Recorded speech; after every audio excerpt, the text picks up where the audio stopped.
Indian Test skipper Virat Kohli has said that his team isn't reading too much into the newly acquired #1 ranking in the longest format as they prepare to take on West Indies in the fourth and final test starting Thursday.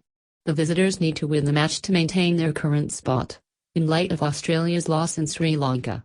It's a nice incentive, but it doesn't really change anything for the team. Our goal has been to play good cricket, and we've done that in the past year or so.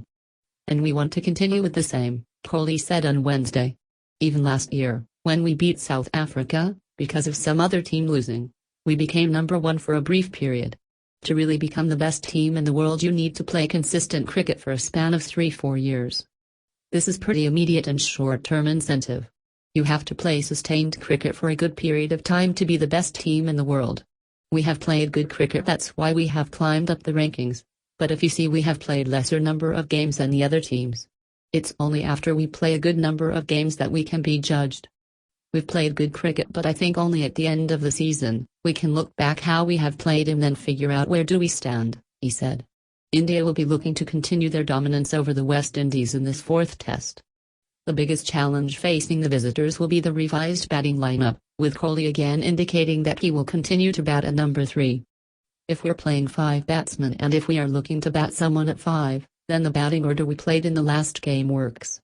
When we play 6 batsmen and 4 bowlers, in home conditions maybe, then the combination might be different. But we are open to both, he said. And personally, I don't have to prepare differently. For me, the mindset matters before I go into bat.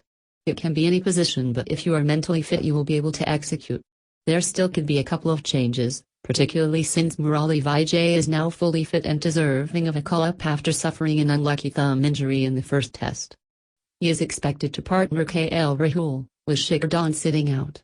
There could be one bowling change as well, if India are tempted to test their bench strength. If the wickets are drastically changing from one venue to the other, you will see a change here and there, especially with one bowler playing in front of the other. As far as the pool goes, we have a very good squad here.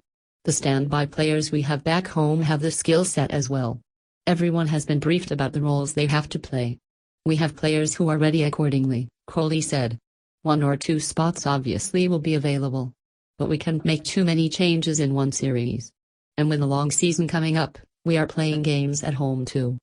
So we want players to know that they are in the starting 11 so that they can prepare accordingly. We have done that pretty well in the last year and a half, said Kohli further. Rain threat: there is a consistent threat of rain here for the duration of the test. Thus the pitch conditions might not reflect the ones before the start of the match, as the skipper pointed out. I had a look at the pitch yesterday. There were a few damp spots. The covers came on very quickly today, so I don't know how much that has dried up. We would name a few more than the 11 tonight before taking a call on what would be the best combination in the morning, he said. Apart from the damp spots, the surface looked pretty dry, and should have turned inbounds. That's the feeling I got. If we have rain on and off, then the seamers will get much more assistance. Even in the side nets today, the seamers were getting a lot of assistance. We have enough players to make a change in the squad at the last minute, Kohli signed off.